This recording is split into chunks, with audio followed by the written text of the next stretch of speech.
돈이 사람을 어떻게 변화시키는지 아십니까? 오늘 여러분께 들려드릴 이야기는 200억 원의 유산을 둘러싸고 벌어진 한 가족의 치열한 전쟁담입니다. 하지만 이 이야기의 진짜 주인공은 돈이 아니라 돈보다 더 소중한 것을 지키려 했던 한 아버지의 마지막 사랑이었습니다. 서울 강남구 대치동 30평형 아파트 거실에 따뜻한 햇살이 스며들고 있었습니다. 75세의 김동철 할아버지가 소파에 앉아 신문을 읽고 계셨습니다. 검은 뿔테 안경 너머로 보이는 그의 눈빛은 여전히 날카로웠고 회색 머리카락 사이사이에는 젊은 시절의 카리스마가 남아 있었습니다. 그는 평생을 건설업에 종사하며 맨손으로 일궈낸 재산이 200억 원에 달하는 성공한 사업가였습니다. 하지만 지금 그의 마음은 무겁기만 했습니다. 아버지, 혈압약 드실 시간이에요. 막내 아들 김민수가 따뜻한 물 한 컵과 함께 알약을 가져다 드렸습니다. 38살의 민수는 아직 결혼하지 않은 채 아버지를 모시고 살고 있었습니다. 그의 얼굴에는 진심 어린 걱정이 가득했습니다. 요즘 자주 어지러우시다고 하셨잖아요. 병원에 가보시는 게 어떨까요?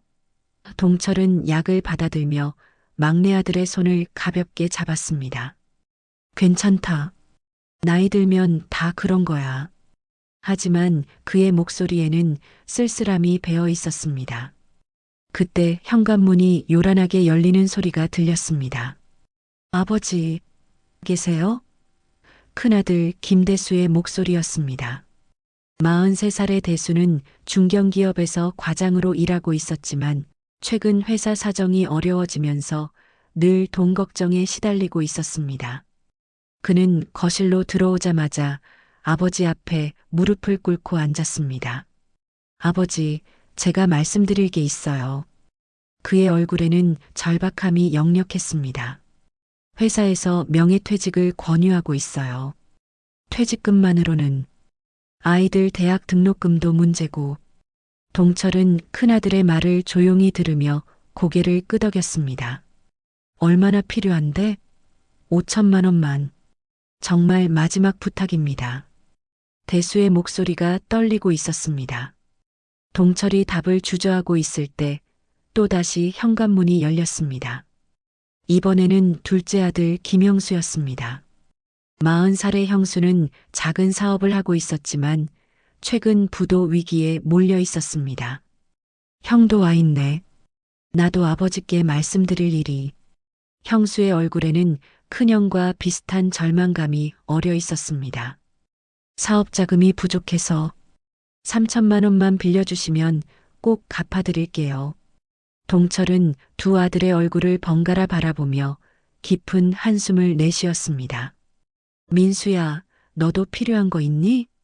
막내를 향한 아버지의 질문에 민수는 고개를 저었습니다. 저는 괜찮아요, 아버지. 지금처럼만 살면 충분해요. 그의 말에 두 형의 표정이 미묘하게 변했습니다. 대수가 민수를 쏘아보며 말했습니다. 야, 너는 좋겠다. 결혼도 안 했으니까 돈 걱정이 없지. 우리는 가족을 책임져야 한다고. 형수도 거들었습니다. 맞아. 아버지 모시고 산다고 해서 나중에 유산을 더 받을 생각은 하지 마라. 민수의 얼굴이 굳어졌습니다. 형들이 왜 그러세요? 저는 그런 생각 한 번도 안 해봤는데. 거실의 분위기가 점점 차가워지고 있었습니다. 동철은 이런 상황이 익숙했습니다. 최근 들어 아들들이 돈 이야기만 나오면 서로를 견제하고 의심하는 모습을 자주 보게 되었기 때문입니다. 그만해라, 다들. 그의 목소리에는 권위가 담겨 있었지만 동시에 깊은 상처도 느껴졌습니다. 돈 때문에 형제끼리 싸우는 꼴을 보니 마음이 아프다. 대수가 급하게 사과했습니다. 아버지, 죄송해요. 제가 너무 급해서. 형수도 고개를 숙였습니다. 저도 죄송합니다. 하지만 동철의 마음속에는 불안한 예감이 자리 잡고 있었습니다. 아들들의 눈빛에서 돈에 대한 욕망이 점점 커져가는 것을 느낄 수 있었기 때문입니다. 특히 대수와 형수가 민수를 바라보는 시선에는 질투와 경계심이 역력했습니다. 내가 죽고 나면 이 아이들이 어떻게 될까? 그는 혼자만의 걱정에 잠겼습니다. 그때 형수가 조심스럽게 입을 열었습니다. 아버지, 혹시 유언장 같은 건 써두셨나요? 나중에 문제가 될 수도. 형수야. 민수가 날카롭게 제지했습니다. 그런 말씀을 어떻게 해. 하지만 대수는 형수의 말에 귀를 기울이고 있었습니다. 맞아, 아버지. 미리 정리해 두시는 게 좋을 것 같아요. 나중에 서로 오해할 수도 있고. 동철은 아들들의 이런 모습을 보며 마음이 무너져 내렸습니다. 자신이 평생 모은 재산이 아들들을 이렇게 변화시킬 줄은 몰랐습니다. 유언장은 아직 쓰지 않았다. 그의 대답에 세 아들의 눈빛이 미묘하게 변했습니다. 각자의 마음속에서는 이미 계산이 시작되고 있었습니다. 200억을 3등분하면 개인당 약 67억. 하지만 만약 막내가 더 많이 받는다면? 아니면 자신이 더 적게 받는다면? 이런 생각들이 그들의 머릿속을 맴돌기 시작했습니다. 동철은 아들들이 떠난 후 혼자 앉아 깊은 생각에 잠겼습니다. 책상 서랍 깊숙한 곳에는 이미 작성해둔 유언장 한 통이 숨겨져 있었습니다. 그 유언장에는 아들들이 상상하지 못할 내용이 적혀 있었습니다. 그는 자신의 재산을 어떻게 나누어 줄지 이미 결정했지만 그 결정은 단순히 돈을 나누어 주는 것이 아니었습니다. 그는 아들들에게 진짜 중요한 것이 무엇인지 깨닫게 해주고 싶었습니다. 하지만 지금 아들들의 모습을 보니 그 계획이 성공할지 확신이 서지 않았습니다. 그날 밤 동철은 잠들기 전 오래된 가족 사진을 꺼내 보았습니다. 아내가 살아있을 때 찍은 가족 사진이었습니다. 그때는 모두가 행복해 보였습니다. 돈이 지금만큼 많지 않았지만 가족이 서로를 진심으로 아꼈던 시절이었습니다. 여보, 우리 아이들이 이렇게 변할 줄 몰랐어. 그는 돌아가신 아내에게 혼잣말을 중얼거렸습니다. 내가 너무 많은 돈을 벌었나 봐. 그게 독이 될 줄은. 그의 눈가에 촉촉한 것이 맺혔습니다. 며칠이 지나자 집안 분위기가 눈에 띄게 변하기 시작했습니다. 대수는 매일같이 아버지를 찾아와 안부를 묻는다는 핑계로 유언장 이야기를 꺼냈습니다. 아버지, 건강하시죠? 요즘 나이 드신 분들이 갑자기 돌아가시는 경우가 많다던데. 그의 말투는 걱정하는 척하지만 속내는 달랐습니다. 동철은 큰아들의 이런 변화를 예민하게 감지하고 있었습니다. 왜 자꾸 그런 소리를 하니? 나 아직 죽을 때가 아니야. 하지만 대수는 포기하지 않았습니다. 그래도 만약을 대비해서 변호사라도 한번 만나보시는 게 어떨까요? 형수도 마찬가지였습니다. 그는 아버지가 좋아할 만한 음식을 사들고 와서는 교묘하게 재산 이야기를 꺼냈습니다. 아버지, 제가 부동산 공부를 좀 해봤는데요. 요즘 상속세가 정말 많이 나온다더라고요. 미리미리 준비하지 않으면. 동철이 찬물을 끼얹듯 말했습니다. 내가 언제부터 그런 공부를 했니? 내 사업이나 제대로 챙겨라. 형수의 얼굴이 붉어졌습니다. 아버지, 저는 정말 아버지를 위해서. 그만해라. 들으니까 기분이 나쁘다. 동철의 목소리에는 실망감이 가득했습니다. 가장 충격적인 것은 며칠 후에 벌어진 일이었습니다.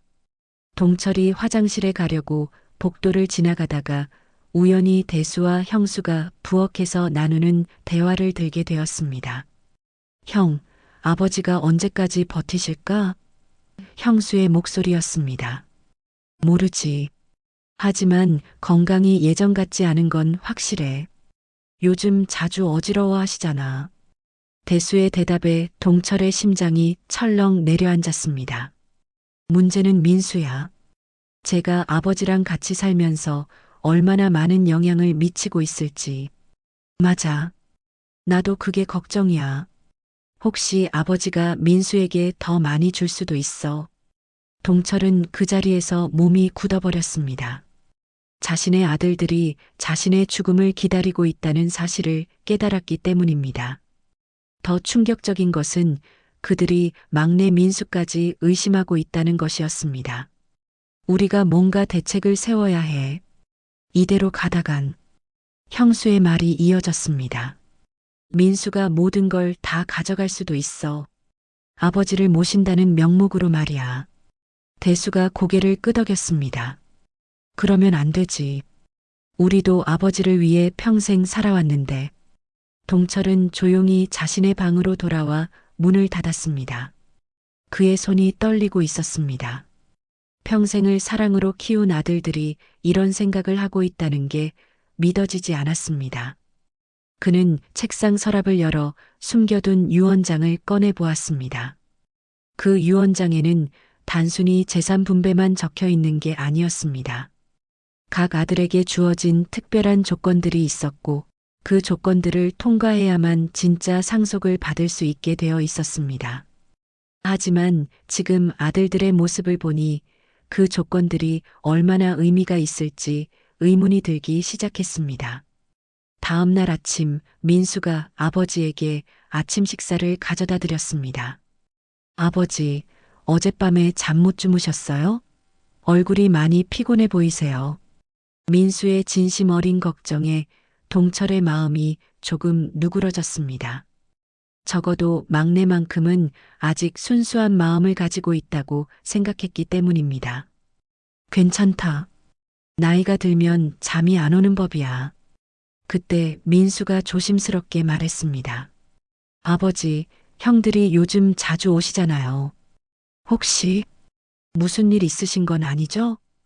동철이 민수를 자세히 바라보았습니다. 왜 그런 걸 묻니? 그냥 형들 표정이 예전과 달라 보여서요. 뭔가 간절해 보이기도 하고. 민수의 말에 동철은 막내 아들도 형들의 변화를 눈치채고 있다는 것을 알았습니다. 민수야, 너는 형들이 어떻게 생각하니? 뜻밖의 질문에 민수가 당황했습니다. 형들이요? 뭘 어떻게 생각한다는 거죠? 내 재산 말이야. 나중에 너희들끼리 사이가 나빠질까봐 걱정이 된다. 민수는 잠시 생각하더니 진지하게 대답했습니다. 아버지, 저는 돈보다 아버지가 더 중요해요. 형들도 마찬가지일 거예요. 돈 때문에 가족이 멀어진다면 그건 너무 슬픈 일이잖아요. 하지만 바로 그때 거실에서 큰 소리가 들려왔습니다. 대수와 형수가 또 와 있었고 둘은 뭔가 심각한 대화를 나누고 있었습니다. 민수는 정말 순진하다니까. 아버지 옆에서 살면서 얼마나 많은 혜택을 받고 있는데. 형수의 목소리였습니다. 그러게 말이야. 우리는 각자 생활하느라 바쁜데 민수는 매일 아버지를 모시면서 점수 따고 있어.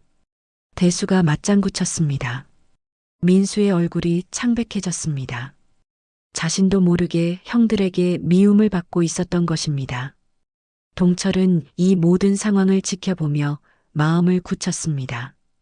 이대로는 안 되겠다는 생각이 들었습니다. 아들들이 돈 때문에 서로를 미워하고 자신의 죽음까지 기다리고 있다면 그는 뭔가 행동을 취해야 했습니다. 그날 밤 그는 오랜 친구이자 변호사인 박종민에게 전화를 걸었습니다. 종민아, 나야. 내일 시간 있니? 만나서 할 이야기가 있어. 무슨 일이야? 목소리가 심각하네. 아들들 때문이야. 내 유언장을 수정해야겠어. 박종민이 놀란 목소리로 물었습니다. 수정? 지난번에 작성한 게 완벽했잖아. 무슨 일 있었어? 아들들이 내가 생각했던 것과 달라. 좀 더 확실한 방법이 필요해. 다음 날 동철은 병원에 간다는 핑계로 집을 나섰습니다. 하지만 실제로는 변호사 사무실로 향했습니다. 그곳에서 그는 아들들을 위한 특별한 계획을 세우기 시작했습니다. 단순히 재산을 나누어 주는 것이 아니라 아들들이 진정한 가족의 의미를 깨달을 수 있도록 하는 특별한 시험을 준비한 것입니다. 종민아, 내가 죽고 나서 이 봉투를 아들들에게 줘. 하지만 조건이 있어. 그는 3개의 봉투를 책상 위에 놓았습니다. 각 봉투에는 아들들의 이름이 적혀 있었습니다. 집으로 돌아온 동철을 맞이한 것은 또 다른 충격이었습니다. 세 아들이 모두 거실에 앉아 진지한 표정으로 대화를 나누고 있었던 것입니다. 아버지 오셨네요. 대수가 일어서며 말했습니다. 아버지, 저희가 상의할 게 있어서 기다리고 있었어요. 형수도 고개를 끄덕였습니다. 동철은 불안한 예감이 들었습니다. 무슨 상해? 민수가 조심스럽게 입을 열었습니다. 형들이 아버지 건강을 위해 요양원을 알아봤다고 해요. 동철의 머릿속이 하얗게 변했습니다. 뭐? 아버지, 오해하지 마세요. 저희가 아버지를 버리려는 게 아니라 대수가 급하게 해명했습니다. 좋은 요양원에서 전문적인 케어를 받으시는 게 건강에 더 좋을 것 같아서요. 하지만 동철은 아들들의 진짜 속내를 읽고 있었습니다. 그들은 자신을 요양원에 보내고 재산을 미리 정리하려는 것이었습니다. 그럼 이 집은 어떻게 하려고? 동철의 질문에 형수가 대답했습니다. 집은 일단 비워두고 나중에 결정하면 되죠. 아버지께서 요양원에서 편안히 지내시는 게 우선이니까요. 동철은 아들들의 얼굴을 하나씩 바라보았습니다. 대수와 형수의 눈에는 간절함과 함께 계산적인 빛이 보였습니다. 하지만 가장 충격적인 것은 민수였습니다. 막내 아들도 형들의 제안에 동조하고 있었던 것입니다. 민수야, 너도 그게 좋다고 생각하니? 동철의 목소리가 떨렸습니다. 민수가 고개를 숙이며 대답했습니다. 아버지, 저도 형들 말이 맞는 것 같아요. 제가 아버지를 제대로 돌봐드리지 못하는 것 같아서 전문가들이 계신 곳에서 더 나은 케어를 받으시는 게 동철의 마음이 완전히 무너져 내렸습니다. 마지막까지 믿었던 막내 아들까지 자신을 포기하려 하고 있었던 것입니다. 알겠다. 그의 목소리는 쓰라렸습니다. 너희들이 그렇게 원한다면 요양원에 대해 알아보자. 아들들의 얼굴에 안도의 표정이 스쳤습니다. 그날 밤 동철은 홀로 남아 깊은 절망에 빠졌습니다. 평생을 사랑으로 키운 아들들이 모두 자신을 떠나려 하고 있었습니다. 하지만 동시에 그는 결심을 굳혔습니다. 이제 정말로 아들들에게 진짜 중요한 게 무엇인지 깨우쳐 줄 때가 왔다고 생각했습니다. 그는 다시 한번 변호사 박종민에게 전화를 걸었습니다. 종민아, 계획을 앞당겨야겠어. 내일 모든 준비를 마치자. 그의 목소리에는 이전과 다른 단호함이 담겨 있었습니다. 아들들은 아직 몰랐지만 아버지의 진짜 시험이 곧 시작될 예정이었습니다. 일주일 후 동철은 아들들 앞에 앉아 차분한 목소리로 말했습니다. 너희들이 말한 요양원 알아봤다. 다음 주부터 들어가기로 했어. 아들들의 얼굴에 복잡한 감정이 스쳐 지나갔습니다. 안도감과 함께 묘한 죄책감이 섞여 있었습니다. 대수가 어색하게 웃으며 말했습니다. 아버지, 정말 좋은 선택하신 것 같아요. 거기서 편안히 지내실 수 있을 거예요. 하지만 동철의 표정은 평소와 달랐습니다. 너무나 담담했고 그 담담함 속에 뭔가 차갑고 결연한 것이 숨어 있었습니다. 그런데 말이야. 동철이 계속 말했습니다. 내가 들어가기 전에 너희들과 정리하고 싶은 게 있어. 세 아들의 시선이 아버지에게 집중되었습니다. 혹시 유산 이야기일까 하는 기대감이 그들의 눈빛에서 읽혔습니다. 먼저 대수. 동철이 큰아들을 바라보았습니다. 내가 지난달에 빌려간 2천만 원 기억하지? 대수의 얼굴이 순간 굳어졌습니다. 아, 네. 그건 곧 갚아드릴게요. 갚지 않아도 된다. 대신 조건이 있어. 대수가 당황한 표정으로 아버지를 바라보았습니다. 조건이요? 앞으로 한 달 동안 매일 저녁 6시에 이 집에 와서 내가 심어놓은 텃밭을 돌봐라. 물을 주고 잡초를 뽑고 정성을 다해서 말이야. 대수가 어리둥절한 표정을 지었습니다. 텃밭을요? 그런데 아버지는 요양원에 가시는데 내가 없어도 텃밭은 돌봐야 한다. 그게 조건이야. 그걸 지키면 내가 빌린 돈은 없던 일로 하겠어. 그리고 동철이 잠시 말을 멈췄습니다. 더 큰 것도 기대할 수 있을 거야. 대수의 눈이 반짝였습니다. 더 큰 것이라는 말에 상속에 대한 암시를 느꼈기 때문입니다. 이번에는 형수 차례였습니다. 형수야, 너도 마찬가지다. 내가 빌려간 1,500만 원도 갚지 않아도 된다. 형수의 얼굴이 밝아졌습니다. 정말요, 아버지? 대신 너는 매주 화요일과 금요일에 우리 동네 경로당에 가서 어르신들 식사 봉사를 해라. 한 달 동안 빠지지 말고. 형수가 당황했습니다. 봉사를요? 저는 사업이 있어서 시간을 만들어라. 그게 싫으면 빌린 돈을 당장 갚아도 돼. 형수는 잠시 계산을 해보았습니다. 1,500만 원을 갚을 여력이 없었기에 어쩔 수 없이 고개를 끄덕였습니다. 알겠습니다, 아버지. 마지막으로 동철이 민수를 바라보았습니다. 민수야, 너는 다르다. 민수가 고개를 들었습니다. 네. 너는 나와 함께 요양원에 가자. 순간 거실에 정적이 흘렀습니다. 대수와 형수의 표정이 험악해졌습니다. 민수도 당황했습니다. 아버지, 그게 무슨 말씀이세요? 너는 아직 결혼도 안 했고 하던 일도 그만둘 수 있잖아. 나와 함께 요양원에 가서 나를 돌봐줘.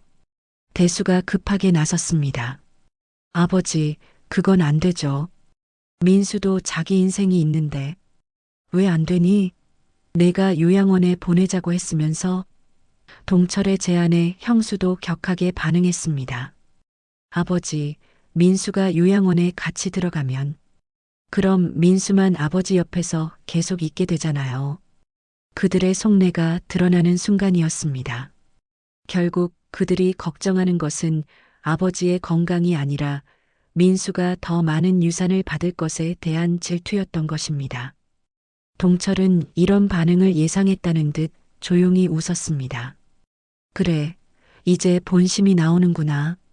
그의 목소리에는 실망감과 함께 차가운 분노가 섞여 있었습니다. 아버지, 그게 무슨... 대수가 변명하려 했지만 동철이 손을 들어 막았습니다. 됐다. 이제 알겠어. 너희들이 정말 원하는 게 뭔지 말이야. 그는 천천히 일어서며 새 아들을 차례대로 바라보았습니다. 너희들은 내가 빨리 죽기를 바라고 있구나. 그래서 요양원에 보내려고 하는 거였어. 나 혼자 외롭게 죽어가면서 너희들은 내 재산을 나눠 가질 생각으로. 아들들의 얼굴이 창백해졌습니다. 아버지, 그런 게 아니에요. 민수가 급하게 해명했지만 동철은 이미 마음을 닫아버린 상태였습니다. 좋다. 너희들 원대로 해주겠어. 동철의 목소리는 얼음장처럼 차가웠습니다. 내일부터 요양원에 들어가겠어. 혼자서 말이야. 그리고 너희들은 앞으로 나를 찾아오지 마라. 새 아들이 동시에 일어섰습니다. 아버지, 그런 말씀 마세요. 하지만 동철은 이미 자신의 방으로 향하고 있었습니다. 내 방에 들어오지도 마라. 더 이상 할 말 없어. 방문이 쾅 하고 닫혔습니다. 거실에 남은 세 형제는 서로를 바라보며 당황했습니다. 상황이 예상과 완전히 달라지고 있었습니다. 대수가 중얼거렸습니다. 이상해. 아버지가 왜 저렇게 화를 내시지? 형수도 고개를 저었습니다. 우리가 뭘 잘못했다고. 하지만 민수는 뭔가 다른 생각에 잠겨 있었습니다. 아버지의 마지막 눈빛에서 단순한 화가 아닌 깊은 상처와 실망감을 읽었기 때문입니다. 그날 밤 동철은 방 안에서 마지막 준비를 하고 있었습니다. 그는 변호사 박종민에게 전화를 걸었습니다. 종민아, 예정대로 내일 실행하자. 모든 준비는 끝났지? 응, 다 준비됐어. 정말 이렇게 하는 게 좋을까? 아이들이 너무 충격받을 것 같은데. 충격을 받아야 해.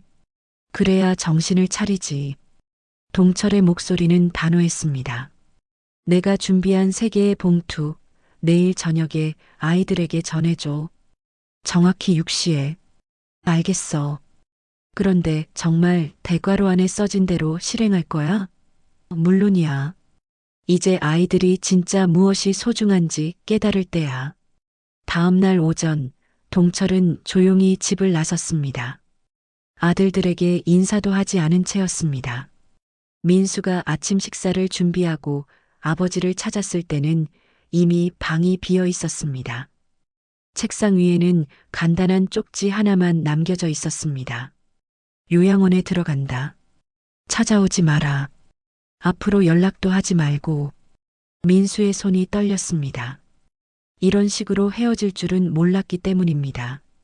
그는 급하게 형들에게 전화를 걸었습니다. 형들, 아버지가 집을 나가셨어요. 대수와 형수가 급하게 달려왔지만 이미 늦었습니다. 동철은 이미 요양원에 입원 수속을 마친 후였습니다. 그들이 요양원에 전화를 걸어봤지만 면회를 거부하신다는 답변만 돌아올 뿐이었습니다. 대수가 초조하게 말했습니다. 이상해, 분명 뭔가 계획이 있으실 거야. 아버지가 그냥 이렇게 화내실 분이 아니야. 형수도 동의했습니다. 맞아. 우리한테 하신 그 조건들도 이상하고 텃밭을 돌보라니, 봉사를 하라니. 그때 민수가 조용히 말했습니다. 형들, 혹시 우리가 아버지를 진짜로 상처 입혔을 수도 있어요. 무슨 소리야? 대수가 반박했습니다. 우리가 아버지를 위해서 한 일인데. 하지만 아버지 입장에서 보면 우리가 아버지를 버리는 것처럼 보였을 수도 있잖아요.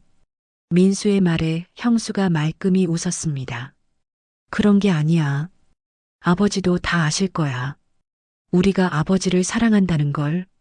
하지만 그들의 확신과 달리 이미 돌이킬 수 없는 일들이 시작되고 있었습니다. 저녁 6시 변호사 박종민이 세 형제가 있는 집을 찾아왔습니다. 안녕하세요. 김동철 씨의 변호사 박종민입니다. 아들들이 놀란 표정으로 그를 맞았습니다. 변호사님? 무슨 일로 오셨는지 아버님께서 전해달라고 하신 게 있습니다. 그는 3개의 봉투를 꺼내 각각 아들들의 이름이 적힌 봉투를 전해주었습니다. 이게 뭔가요? 대수가 물었습니다. 열어보시면 압니다. 단 조건이 있어요. 모두 함께 열어서 내용을 공유해 주세요. 세 형제는 긴장한 채로 봉투를 열었습니다. 그 안에는 각자에게 주어진 특별한 과제와 함께 충격적인 내용이 적혀 있었습니다. 대수의 편지에는 이렇게 적혀 있었습니다. 내가 돌봐야 할 텃밭에는 내가 30년 전에 심은 나무가 있다. 그 나무 밑을 파보면 내가 어린 시절 잃어버렸다고 울던 장난감을 찾을 수 있을 것이다. 그때 내가 얼마나 너를 위해 고생했는지 기억나니? 형수의 편지는 더욱 구체적이었습니다. 내가 봉사할 경로당 김순자 할머니에게 인사를 전해라. 그분은 내가 태어날 때 산파를 해주신 분이다. 그분께 너의 아버지가 누군지 물어봐라. 하지만 가장 충격적인 것은 민수의 편지였습니다. 민수야, 너는 사실 내 친아들이 아니다. 너는 30년 전 눈보라 치는 날 길에서 버려진 채로 있던 아이다. 하지만 내가 너를 내 아들로 키웠고 형들과 똑같이 사랑했다. 그런데 너마저 나를 버리려 하니 마음이 아프구나. 민수의 얼굴이 새하얗게 변했습니다. 자신이 입양하였다는 사실을 처음 알게 된 것입니다. 변호사가 조용히 말했습니다. 아버님께서는 여러분이 이 과제들을 수행하신 후에 다시 만나겠다고 하셨습니다. 그 전까지는 연락하지 말라고 하시더군요. 변호사가 떠난 후 거실에는 무거운 침묵이 흘렀습니다. 민수는 손에 든 편지를 멍하니 바라보며 아무 말도 하지 못했습니다. 자신이 30년 동안 친아들이라고 믿고 살아왔는데 사실은 버려진 아이였다는 충격적인 진실 앞에서 모든 것이 무너져 내리는 기분이었습니다. 대수가 조심스럽게 입을 열었습니다. 민수야, 괜찮아? 하지만 민수는 대답하지 못했습니다. 형수도 당황한 표정으로 민수를 바라보았습니다. 민수가 입양하였다니. 우리도 전혀 몰랐어. 그럼 유산은 어떻게 되는 거야? 대수가 무의식 중에 중얼거린 말에 형수가 날카롭게 반응했습니다. 형, 지금 그런 말 할 때가 아니야. 하지만 이미 입 밖으로 나온 말은 되돌릴 수 없었습니다. 민수가 천천히 고개를 들어 형들을 바라보았습니다. 그의 눈에는 상처와 함께 이해할 수 없다는 표정이 가득했습니다. 형, 지금 정말 그런 생각을 하고 있는 거예요? 대수가 당황해서 변명했습니다. 아니야, 그게 아니라 아버지가 왜 이런 편지를 쓰셨을까 해서. 민수는 자리에서 일어나 자신의 방으로 향했습니다. 혼자 있고 싶어요. 생각할 시간이 필요해요. 방문이 닫히자 대수와 형수는 서로를 바라보았습니다. 둘 다 민감한 말을 해버렸다는 것을 깨달았지만 동시에 속마음으로는 복잡한 계산을 하고 있었습니다. 만약 민수가 정말 입양하라면 상속에서 제외될 수도 있지 않을까? 아니면 아버지가 법적으로 입양 절차를 밟았다면 여전히 상속권이 있을 수도 있고, 이런 생각들이 그들의 머릿속을 맴돌았습니다. 다음 날 아침 대수는 일찍 일어나 아버지가 말한 텃밭으로 향했습니다. 집 뒤편에 있는 작은 텃밭에는 정말로 30년도 넘어 보이는 오래된 나무 한 그루가 서 있었습니다. 그는 삽을 가져와 나무 밑을 조심스럽게 파기 시작했습니다. 1시간 정도 지났을까 삽에 딱딱한 무언가가 걸렸습니다. 그것은 작은 플라스틱 상자였습니다. 상자를 열어본 순간 대수의 눈에 눈물이 맺혔습니다. 그 안에는 자신이 어린 시절 가장 아끼던 변신 로봇 장난감이 들어 있었습니다. 30년 전의 기억이 생생하게 되살아났습니다. 7살이던 그는 그 장난감을 잃어버리고 며칠 동안 울었습니다. 아버지는 같은 장난감을 사주겠다고 했지만 그는 그 특별한 하나만을 원했습니다. 그래서 아버지는 동네 전체를 뒤져가며 찾아다녔습니다. 결국 찾지 못했지만 아버지는 포기하지 않고 몇 달 동안 계속 찾았던 것을 기억했습니다. 그리고 지금 이 상자 안에 그 장난감이 그대로 보존되어 있었습니다. 아버지가 몰래 찾아서 묻어둔 것이었습니다. 아마도 언젠가 자신에게 줄 기회를 기다리면서 말이죠. 장난감과 함께 작은 편지 한 장이 들어 있었습니다. 대수야, 이 장난감을 찾느라 아빠가 얼마나 고생했는지 아니? 내가 우는 모습을 보니까 마음이 너무 아팠어. 그때부터 아빠는 너희 형제들이 슬퍼하는 걸 못 견디게 되었단다. 지금 아빠가 슬퍼하고 있다는 걸 알겠니? 대수는 그 자리에서 울음을 터뜨렸습니다. 어린 시절 아버지의 사랑이 얼마나 컸는지, 그리고 지금 자신이 그 아버지에게 얼마나 큰 상처를 줬는지 깨달았기 때문입니다. 한편 형수도 봉사활동을 위해 경로당으로 향했습니다. 처음에는 마지못해 가는 마음이었습니다. 빨리 한 달을 채워서 빚을 정리하고 아버지의 유산 문제도 해결하고 싶었기 때문입니다. 하지만 경로당에 도착해서 김순자 할머니를 만난 순간 그의 생각이 달라지기 시작했습니다. 아흔에 가까운 김순자 할머니는 형수를 보자마자 반가워하며 손을 잡았습니다. 어머, 형수구나. 내가 이렇게 커서. 할머니의 눈에는 눈물이 가득했습니다. 할머니, 저를 기억하세요? 형수가 놀라서 물었습니다. 그럼 어떻게 있겠니? 내가 태어날 때 내가 산파를 했는데 그때 내 아버지가 얼마나 기뻐했는지 몰라. 김순자 할머니가 형수의 손을 꼭 잡으며 계속 이야기했습니다. 내 아버지는 정말 대단한 분이야.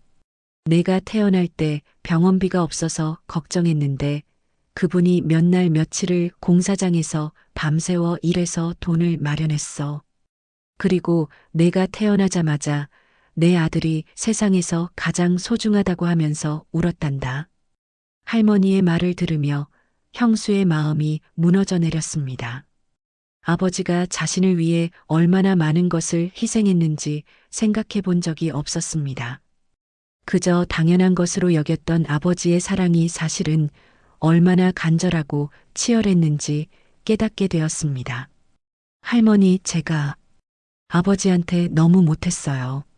형수의 목소리가 떨렸습니다. 괜찮다, 아들이라는 게 다 그런 거야. 하지만 이제라도 깨달았으니 다행이지. 김순자 할머니가 형수를 위로했습니다. 그날 밤 형수는 봉사활동을 마치고 집으로 돌아와 대수를 만났습니다. 대수도 텃밭에서 장난감을 찾은 후 많은 생각에 잠겨 있었습니다. 형, 우리 정말 잘못했어. 형수가 먼저 입을 열었습니다. 나도 그런 생각이야. 아버지가 우리를 얼마나 사랑하셨는지 이제야 깨달았어. 대수가 고개를 끄덕였습니다. 두 사람은 민수방 앞으로 가서 노크했습니다. 민수야, 나와서 이야기 좀 하자. 민수가 나왔을 때 그의 얼굴은 눈물로 부어 있었습니다. 하루 종일 자신의 정체성에 대해 고민했던 흔적이었습니다. 형들, 민수의 목소리는 쉬어 있었습니다. 민수야, 우리가 어제 너무한 말했어. 미안해. 대수가 진심으로 사과했습니다.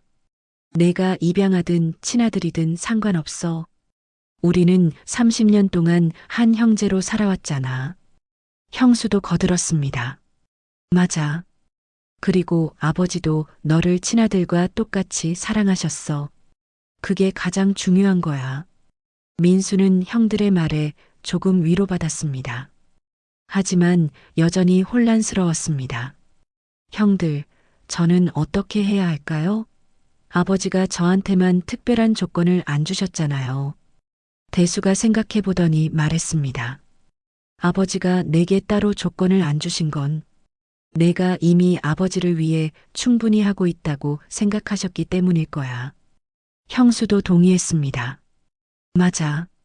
내가 아버지랑 같이 살면서 돌봐드린 것만으로도 충분해.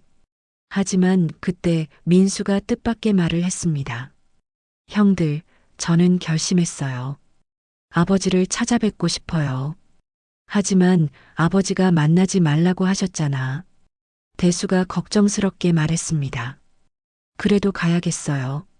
제가 입양하라는 걸 알고 나니까 오히려 아버지께 더 감사한 마음이 들어요. 30년 동안 친아들처럼 키워주신 건데 제가 그런 아버지를 버리려 했다니. 민수의 목소리에는 결연함이 담겨 있었습니다. 다음 날 민수는 요양원으로 향했습니다. 면회 거절에도 불구하고 요양원 입구에서 기다렸습니다. 아버지가 산책을 나올 때까지 몇 시간이고 기다릴 생각이었습니다. 오후 3시경 정말로 동철이 요양원 정원으로 나왔습니다. 그를 발견한 민수는 급하게 달려갔습니다. 아버지. 동철은 민수를 보고 잠시 당황했지만 이내 차가운 표정을 지었습니다. 만나지 말라고 했는데 왜 왔니? 아버지, 죄송해요. 민수가 아버지 앞에 무릎을 꿇었습니다. 제가 너무 못했어요. 아버지 편지를 읽고 나서야 깨달았어요. 동철이 무표정하게 바라보았습니다. 뭘 깨달았다고? 제가 아버지의 친아들이 아니라는 걸 알게 됐어요. 하지만 그것 때문에 더욱 감사한 마음이 들어요. 30년 동안 저를 친아들처럼 키워주셨잖아요. 민수의 눈에 눈물이 흘렸습니다. 저 같은 버려진 아이를 아들로 받아들여 주시고 형들과 똑같이 사랑해 주셨는데 제가 그런 아버지를 배신했어요. 동철의 표정이 조금씩 부드러워지기 시작했습니다. 하지만 여전히 단호했습니다. 그걸 알면 뭐하니? 이미 늦었어. 아버지, 다시 기회를 주세요. 제가 정말로 아버지를 모시고 싶어요. 요양원이 아니라 집에서 말이에요. 민수의 간절한 말에 동철이 잠시 흔들렸습니다. 하지만 이내 고개를 저었습니다. 안 돼. 너희들은 이미 선택했어. 나를 요양원에 보내기로 말이야. 그럼 저라도 아버지와 함께 있게 해주세요. 처음에 아버지가 제안하셨던 대로 저도 여기서 아버지를 돌보겠어요. 민수의 제안에 동철이 놀란 표정을 지었습니다. 정말 그럴 거니? 내 인생을 포기하고? 아버지가 제 인생이에요. 아버지 없으면 저는 아무것도 아니에요. 민수의 진심 어린 말에 동철의 눈가가 촉촉해졌습니다. 하지만 그는 여전히 마음을 굳게 먹고 있었습니다. 형들은 어떻게 할 거니? 걔들도 변했니? 형들도 많이 뉘우치고 있어요. 아버지가 주신 과제를 하면서 깨달은 게 많다고 하더라고요. 동철은 잠시 생각에 잠겼습니다. 아들들이 정말로 변했는지 확인해 보고 싶었습니다. 알겠다. 하지만 조건이 있어. 형들이 정말로 변했다는 걸 내가 직접 확인할 수 있어야 해. 어떤 조건이든 하겠어요, 아버지. 민수가 간절하게 말했습니다. 동철이 조용히 웃었습니다. 아직 마지막 시험이 남아 있었지만 적어도 막내 아들만큼은 진심을 되찾은 것 같아서 다행이었습니다. 하지만 그는 아직 아들들에게 준비한 마지막 반전을 실행하지 않았습니다. 진짜 시험은 이제부터 시작될 예정이었습니다. 일주일 후 대수와 형수는 아버지가 준 과제를 성실히 수행하고 있었습니다.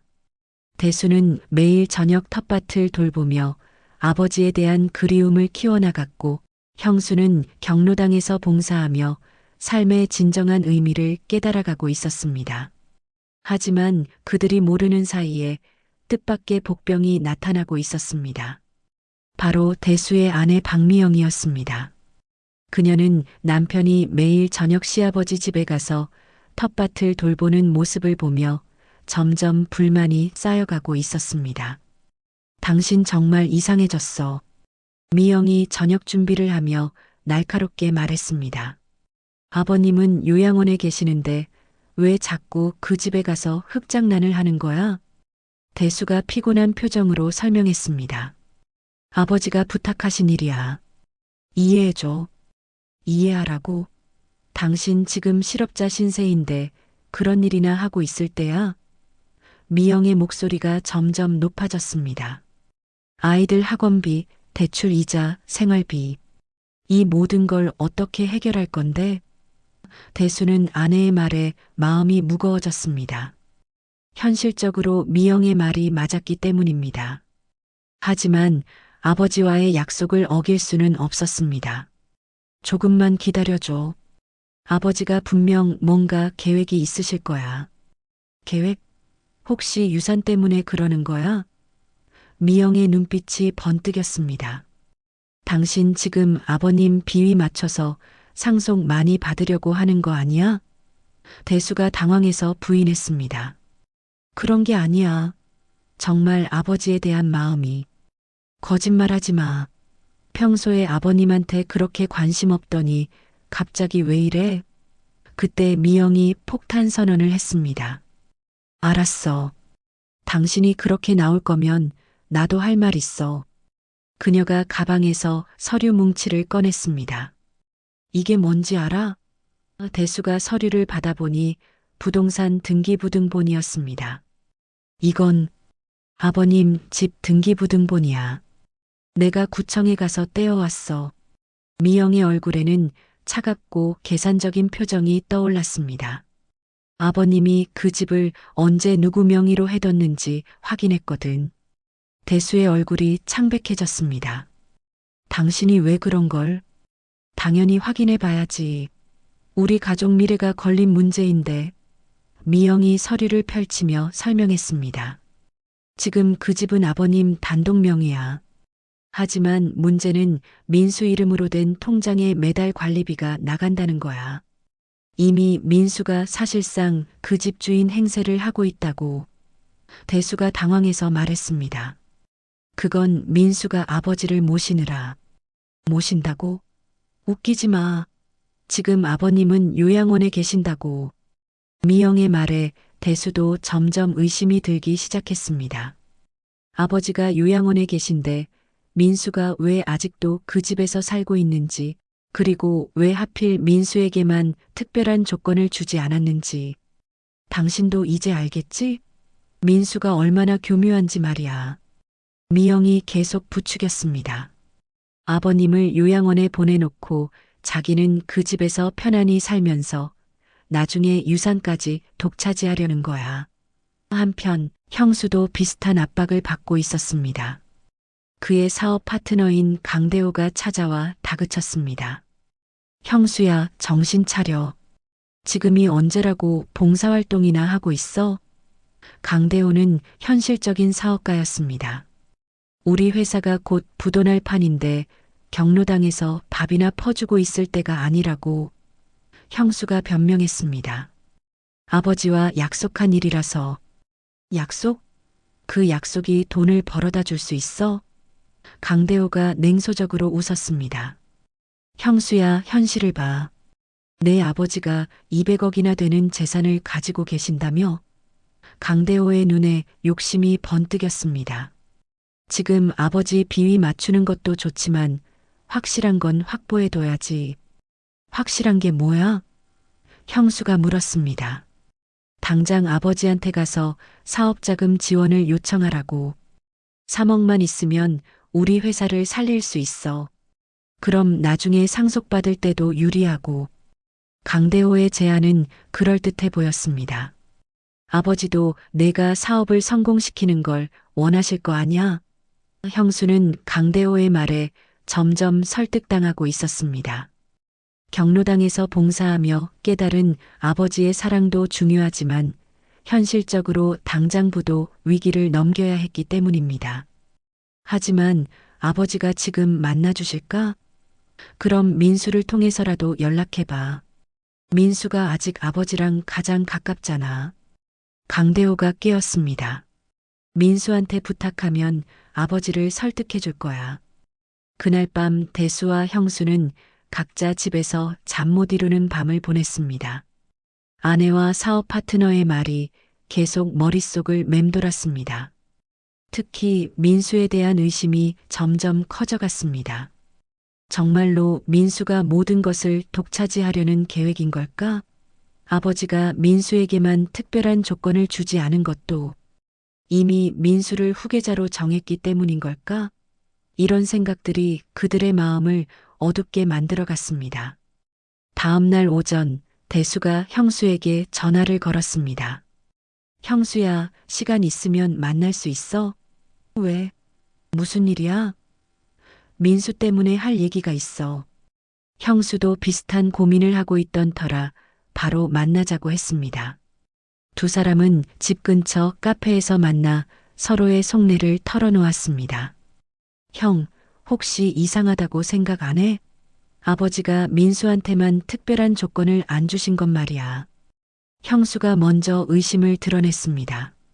나도 그 생각했어. 그리고 민수가 아직도 아버지 집에서 살고 있는 것도. 대수가 동조했습니다. 우리는 매일 과제하느라 고생하는데 민수는 편하게 지내고 있잖아. 두 사람은 점점 민수에 대한 불만을 쌓아갔습니다. 그리고 입양하라는 것도. 정말일까? 형수가 조심스럽게 말했습니다. 혹시 아버지가 우리를 시험하려고 거짓말하신 건 아닐까? 그럴 수도 있어. 아버지가 민수만 감싸려고 그들의 대화는 점점 위험한 방향으로 흘러갔습니다. 형수야, 우리가 직접 확인해 봐야겠어. 대수가 결심한 듯 말했습니다. 뭘 확인한다고? 민수가 정말 입양아인지, 그리고 아버지가 민수한테 뭘 약속했는지. 대수의 눈에는 의심과 질투가 가득했습니다. 어떻게? 민수 몰래 아버지 집을 뒤져보자. 분명 뭔가 숨겨진 게 있을 거야. 형수도 고개를 끄덕였습니다. 그래, 우리도 알 권리가 있어. 그날 저녁 민수가 요양원에 아버지를 면회 간 사이 대수와 형수는 몰래 아버지 집에 들어갔습니다. 그들은 아버지 방을 뒤지기 시작했습니다. 서랍, 옷장, 책상, 모든 곳을 샅샅이 뒤졌습니다. 그리고 마침내 책상 서랍 깊숙한 곳에서 봉인된 봉투 하나를 발견했습니다. 봉투에는 절대 열지 말 것 마이너스 때가 되면 공개함이라고 적혀 있었습니다. 이게 뭐지? 대수가 봉투를 들여다보았습니다. 열어볼까? 형수가 주저하며 물었습니다. 하지만 열지 말라고. 우리 아버지 아들인데 뭘 못 볼 게 있어? 대수가 봉투를 뜯었습니다. 그 안에는 충격적인 내용의 문서가 들어 있었습니다. 그것은 아버지가 작성한 진짜 유언장이었습니다. 하지만 그 내용은 그들이 상상했던 것과는 완전히 달랐습니다. 유언장에는 이렇게 적혀 있었습니다. 나 김동철은 정신이 온전할 때 이 유언장을 작성한다. 내가 죽으면 모든 재산은 사회에 기부한다. 단 새 아들이 진정으로 가족의 소중함을 깨닫고 서로 사랑하게 된다면 이 유언장은 무효가 되고 새로운 유언장이 효력을 갖는다. 대수와 형수의 얼굴이 새하얗게 변했습니다. 아버지가 모든 재산을 기부할 계획이었던 것입니다. 이게 뭐야? 형수가 떨리는 목소리로 말했습니다. 하지만 더 충격적인 내용이 이어졌습니다. 만약 내 아들들이 돈에 눈이 멀어 서로 싸우고 나를 배신한다면 그들은 한 푼도 받을 자격이 없다. 하지만 만약 그들이 진심으로 뉘우치고 가족애를 되찾는다면 나는 모든 것을 용서하고 재산을 골고루 나누어 주겠다. 이를 위해 나는 그들을 시험할 것이다. 대수와 형수는 서로를 바라보며 절망했습니다. 아버지가 모든 것을 계획하고 있었던 것입니다. 그리고 지금까지의 모든 일들이 아버지의 시험이었던 것을. 그때 현관문이 열리는 소리가 들렸습니다. 민수가 돌아온 것입니다. 두 사람은 급하게 유언장을 봉투에 넣고 원래 자리에 두었습니다. 하지만 이미 늦었습니다. 민수가 아버지 방에 들어와 그들을 발견한 것입니다. 형들, 여기서 뭐 하세요? 민수의 목소리는 차가웠습니다. 대수와 형수의 손에는 아직 서랍을 뒤진 흔적이 남아 있었습니다. 민수야, 이게 아니라. 대수가 변명하려 했지만 민수는 이미 모든 것을 눈치챈 상태였습니다. 형들이 아버지 방을 뒤지고 있었던 거군요. 민수의 얼굴에는 실망감이 가득했습니다. 그렇게까지 해서 유산이 탐나세요? 형수가 급하게 해명했습니다. 민수야, 오해하지 마. 우리는 그냥 뭐요? 아버지가 계시지도 않은 방을 뒤져서 뭘 찾으려고 했던 거예요? 민수의 목소리가 점점 높아졌습니다. 그는 이제 형들에 대한 마지막 믿음마저 잃어가고 있었습니다. 아버지를 배신한 것도 모자라 이제는 몰래 유산을 챙기려 하고 있다고 생각했던 것입니다. 알겠어요. 형들이 진짜 원하는 게 뭔지 이제야 확실히 알겠어요. 민수가 분노에 차서 말했습니다. 아버지는 형들을 믿고 과제를 주셨는데 형들은 결국 돈만 생각하고 있었던 거네요. 대수와 형수는 민수의 분노 앞에서 아무 말도 할 수 없었습니다. 그들이 실제로 유언장을 몰래 본 것은 사실이었기 때문입니다. 하지만 정작 그 유언장에는 그들이 상상하지 못한 아버지의 진짜 마음이 담겨 있다는 것을 민수는 모르고 있었습니다. 상황은 점점 악화되어 갔습니다. 형들은 아버지가 모든 재산을 기부하려 한다는 사실에 충격받았고, 민수는 형들이 끝까지 탐욕을 버리지 못한다고 생각하며 분노하고 있었습니다. 가족 간의 불신과 오해는 최고조에 달했고, 이제 정말로 돌이킬 수 없는 지경에 이르렀습니다. 아버지 동철이 그토록 우려했던 최악의 시나리오가 현실이 되어가고 있었습니다. 다음 날 아침 민수는 곧바로 요양원으로 향했습니다. 아버지에게 어젯밤 일어난 일을 모두 말씀드려야겠다고 결심했기 때문입니다. 동철은 민수의 심각한 표정을 보고 무슨 일인지 짐작했습니다. 무슨 일이야? 아버지. 형들이 아버지 방을 뒤지고 있었어요. 민수의 목소리는 분노와 실망으로 떨리고 있었습니다. 유언장을 찾으려고 했던 것 같아요. 동철은 예상했던 일이라는 듯 조용히 고개를 끄덕였습니다. 그래서 찾았니? 동철의 차분한 반응에 민수가 당황했습니다. 네. 아버지가 화 안 나세요? 화낼 일인가? 예상한 일인데. 동철이 쓸쓸하게 웃었습니다. 사실 나는 이미 알고 있었어. 대수와 형수가 언젠가는 그럴 거라는 걸. 민수가 이해할 수 없다는 표정을 지었습니다. 그럼 왜 가만히 두셨어요? 왜냐하면 그것도 내 계획의 일부였거든. 동철의 말에 민수가 깜짝 놀랐습니다. 계획이요? 민수가 되물었습니다. 동철이 천천히 설명하기 시작했습니다. 민수야, 내 형들이 찾은 유언장. 그건 진짜가 아니야. 진짜가 아니라니요? 내가 일부러 그들이 찾을 수 있는 곳에 놓아둔 가짜야. 진짜 유언장은 따로 있어. 민수의 머릿속이 복잡해졌습니다. 아버지가 이렇게까지 치밀하게 계획을 세웠다는 것이 믿어지지 않았습니다. 그럼 형들이 본 내용은 모든 재산을 기부한다는 내용이었지? 그들이 그걸 보고 어떤 반응을 보일지 궁금했거든. 동철이 계속 설명했습니다. 만약 내 형들이 정말로 변했다면 그 유언장을 보고도 아무 말 없이 받아들였을 거야. 돈이 중요한 게 아니라 가족이 중요하다는 걸 깨달았다면 말이지. 민수가 이해하기 시작했습니다. 하지만 형들이 그렇게 반응하지 않았다는 건 아직 완전히 변하지 않았다는 뜻이군요. 그렇지. 하지만 이제 진짜 시험이 시작될 거야. 그때 요양원 직원이 동철을 찾아왔습니다. 김동철 어르신, 면회객이 오셨는데요. 대수 씨와 형수 씨라고 하시는데 동철과 민수가 서로를 바라보았습니다. 보내드릴까요? 직원이 물었습니다.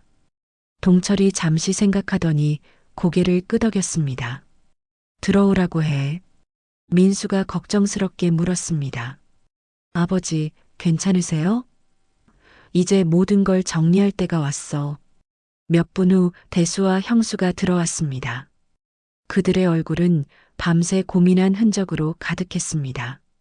특히 대수는 눈이 충혈되어 있었고 형수도 평소와 달리 초라한 모습이었습니다.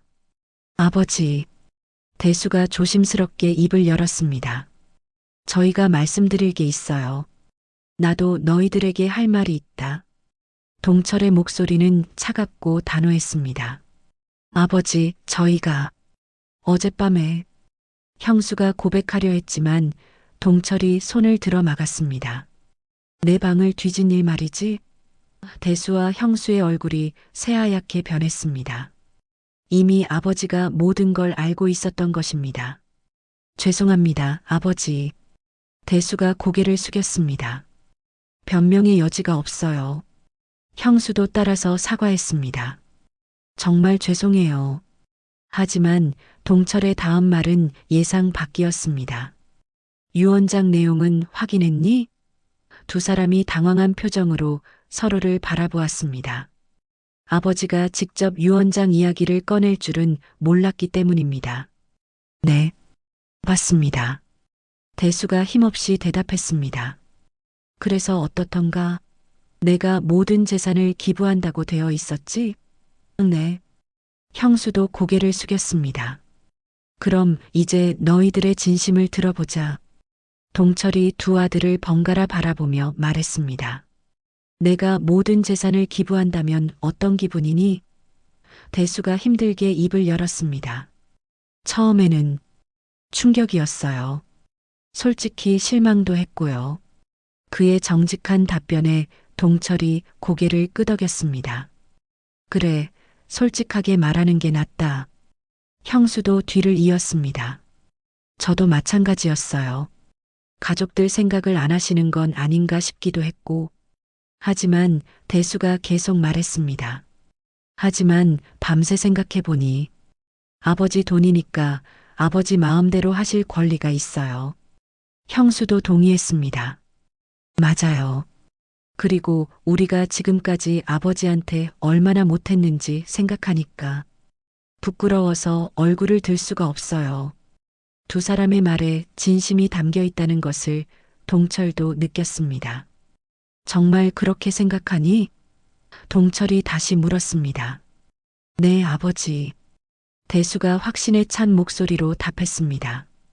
저희는 이제 돈보다 아버지가 더 소중해요.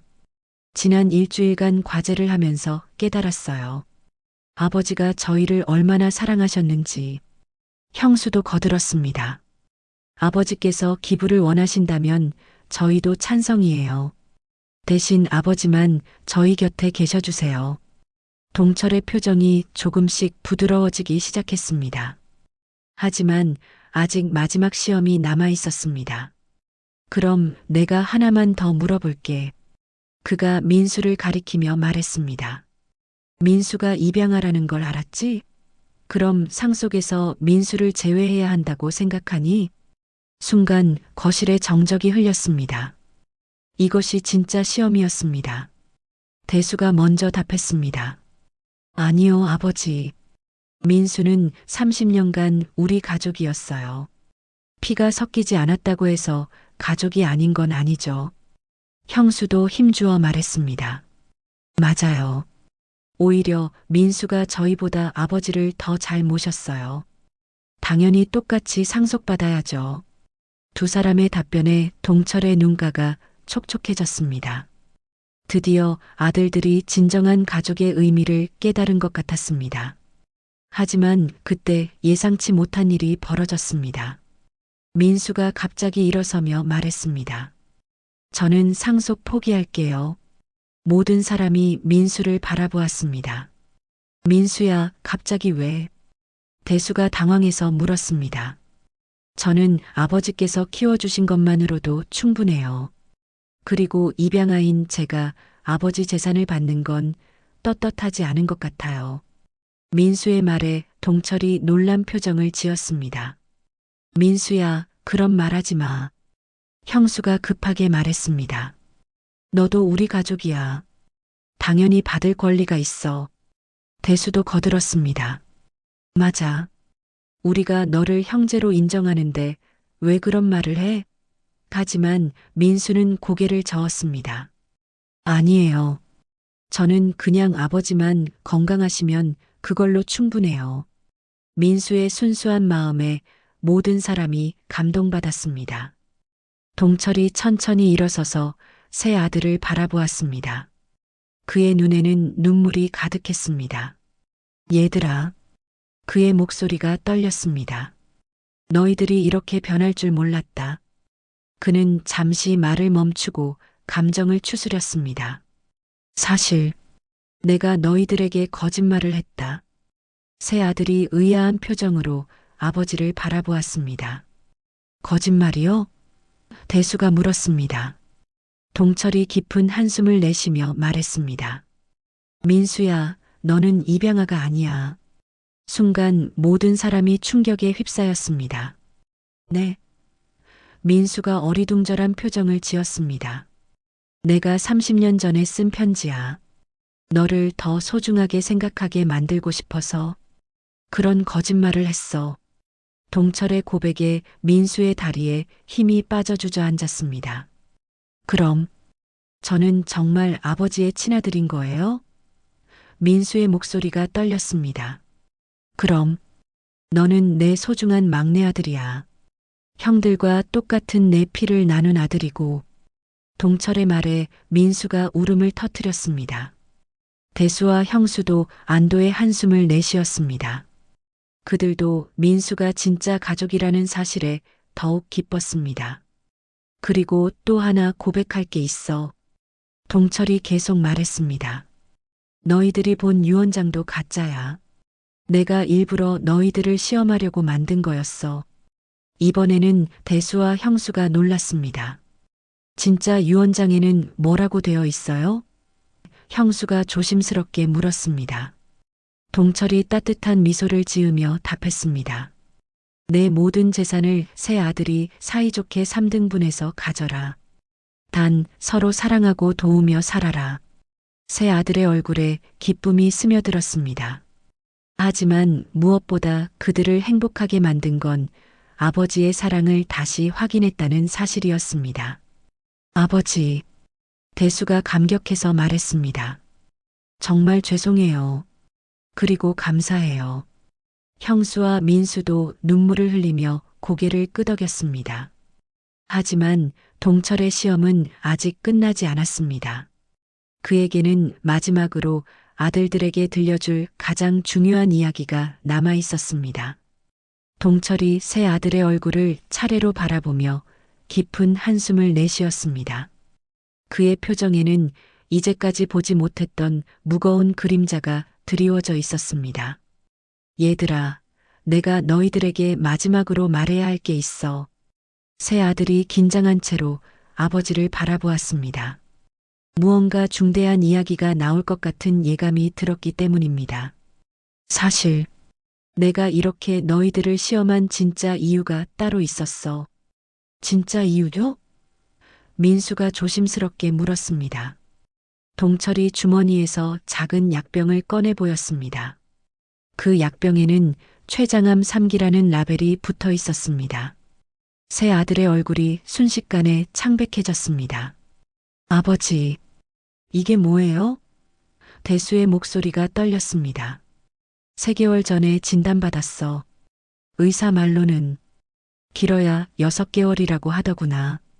동철의 목소리는 담담했지만 아들들의 세상은 무너져 내리고 있었습니다. 그럼 요양원에 들어가신 것도? 형수가 흐느끼며 물었습니다. 항암 치료를 받기 위해서였어. 너희들이 걱정할까봐 감춘 거야. 동철이 쓸쓸하게 웃었습니다. 처음에는 그냥 조용히 치료받고 죽을 생각이었어. 하지만 너희들이 내 돈만 노리고 있다는 걸 알게 되면서 마지막으로 너희들에게 진짜 중요한 게 뭔지 가르쳐주고 싶었던 거야. 민수가 아버지에게 달려가 무릎을 꿇었습니다. 아버지, 왜 말씀 안 하셨어요? 우리가 얼마나 걱정했을지 모르시잖아요. 말했으면 달라졌겠니? 동철이 민수의 머리를 쓰다듬으며 물었습니다. 너희들은 분명 병원비 걱정부터 했을 거야. 그리고 내 재산을 어떻게 나눌지부터 계산했겠지. 그의 말에 대수와 형수는 할 말을 잃었습니다.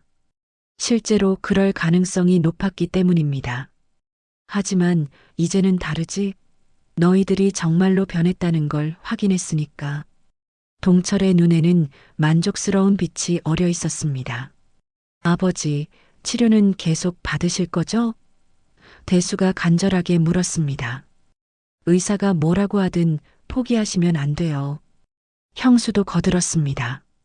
저희가 최고의 병원을 찾아드릴게요. 돈은 걱정하지 마세요. 하지만 동철은 고개를 저었습니다. 이미 너무 늦었어. 암이 간과 폐로 전이됐거든. 새 아들이 동시에 울음을 터뜨렸습니다. 아버지를 잃을 수도 있다는 현실이 그들을 짓눌렀습니다. 하지만 후회하지 않아. 동철이 계속 말했습니다. 마지막에라도 너희들의 진짜 마음을 확인할 수 있었으니까. 특히 민수야. 그가 막내 아들을 바라보며 미소 지었습니다. 내가 상속을 포기한다고 했을 때 정말 자랑스러웠어. 돈보다 가족이 소중하다는 걸 깨달았구나 싶어서. 민수가 아버지의 손을 꼭 잡으며 말했습니다. 아버지, 저는 앞으로도 아버지만 있으면 돼요. 돈은 정말 필요 없어요. 그때 동철이 또 다른 봉투를 꺼냈습니다. 그런데 말이야. 사실 또 다른 비밀이 하나 더 있어. 아들들이 궁금한 표정으로 바라보았습니다. 이게 뭐예요? 대수가 물었습니다. 3개월 전 진단받은 후에 내가 변호사와 함께 정리한 진짜 유언장이야. 동철이 봉투를 열어 서류를 꺼냈습니다. 너희들이 시험을 통과하면 주려고 준비한 거지. 서류를 펼쳐보니 놀라운 내용이 적혀 있었습니다. 내가 가진 200억 중에서 100억은 너희들이 3등분해서 가져라. 하지만 나머지 100억은 조건이 있어. 새 아들이 숨을 죽이고 들었습니다. 나머지 100억으로 가족재단을 만들어라. 그리고 너희 세 형제가 함께 운영하면서 어려운 사람들을 도우는 일에 써라. 동철의 제안에 아들들이 서로를 바라보았습니다. 가족재단이요? 형수가 물었습니다. 그럼 저희가 계속 함께 일해야 하는 거예요? 그렇지. 너희들이 평생 함께 협력하며 살아갈 수 있도록 말이야. 동철의 계획은 단순히 재산을 나눠주는 것이 아니었습니다. 아들들이 영원히 끈끈한 관계를 유지하도록 하는 것이었습니다. 하지만 조건이 있어. 3명 중 1명이라도 반대하면 100억 전체를 다른 단체에 기부한다. 대수가 먼저 대답했습니다. 저는 찬성해요, 아버지. 형제들과 함께 의미 있는 일을 할 수 있다면. 형수도 고개를 끄덕였습니다. 저도 좋아요. 사실 그동안 사업만 하느라 사회에 기여할 생각을 못 해봤거든요. 민수는 이미 눈물을 흘리고 있었습니다. 아버지, 정말 마지막까지 저희를 생각해 주시는군요. 당연히 찬성이에요. 그럼 이제 마지막 조건을 말해줄게. 동철이 새 아들을 바라보며 말했습니다. 내가 죽기 전에 너희들이 화목한 가족이 되었다는 걸 보여줘야 해. 어떻게요? 민수가 물었습니다. 간단해. 앞으로 매주 일요일마다 우리 집에서 가족 식사를 해라. 내가 죽을 때까지 단 한 번도 빠지지 말고. 동철의 제안에 아들들이 기뻐했습니다. 아버지와 함께 보낼 시간이 생긴다는 것만으로도 감사했기 때문입니다. 아버지, 그럼 요양원에서 나오실 거예요? 대수가 희망적으로 물었습니다. 당연하지. 마지막 시간을 사랑하는 아들들과 함께 보내야지. 동철의 대답에 세 아들이 서로 안으며 기뻐했습니다. 하지만 동철의 마음은 복잡했습니다. 의사가 말한 6개월이라는 시간이 그리 길지 않다는 것을 알고 있었기 때문입니다. 그날 밤 요양원에서의 마지막 밤을 보내며 동철은 깊은 생각에 잠겼습니다. 창밖으로 보이는 달빛을 바라보며 돌아가신 아내를 떠올렸습니다. 여보, 우리 아이들이 드디어 철이 들었어. 이제 안심하고 갈 수 있을 것 같아. 그는 혼잣말을 중얼거렸습니다.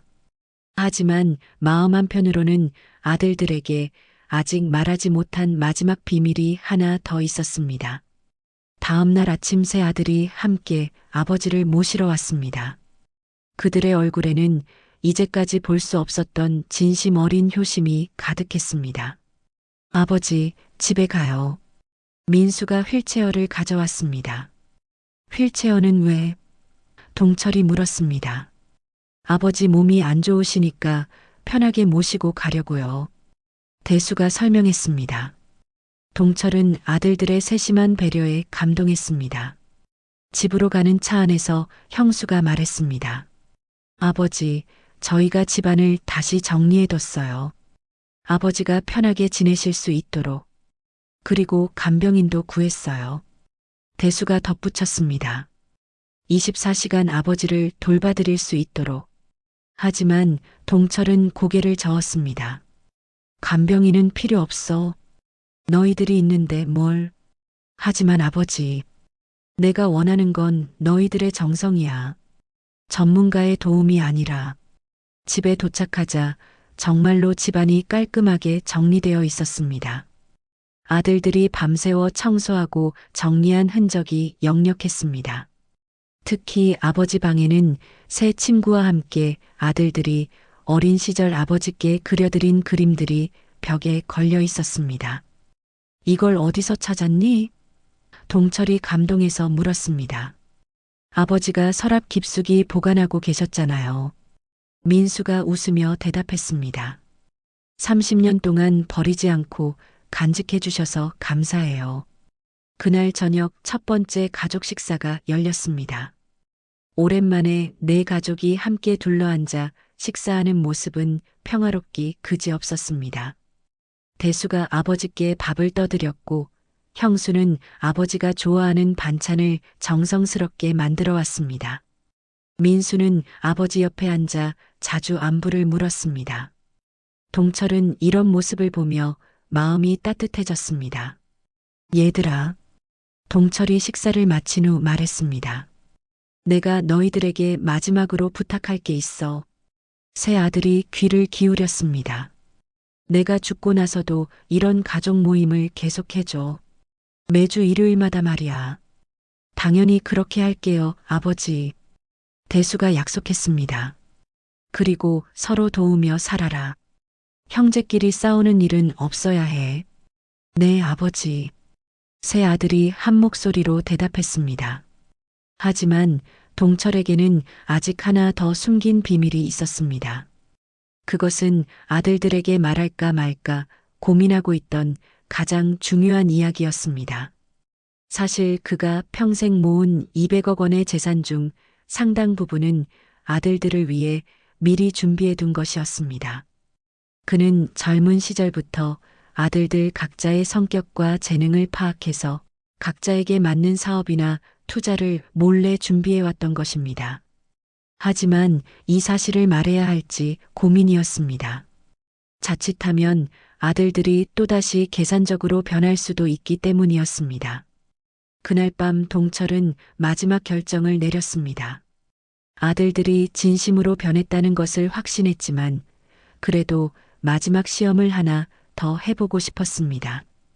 그것은 지금까지의 모든 시험 중에서 가장 어렵고 의미 있는 시험이 될 예정이었습니다. 그리고 그 시험의 결과에 따라 그의 진짜 유산이 결정될 것이었습니다. 한 달이 지난 어느 일요일 아침, 동철이 평소보다 일찍 일어나 세 아들을 불렀습니다. 얘들아, 오늘은 특별한 곳에 가자.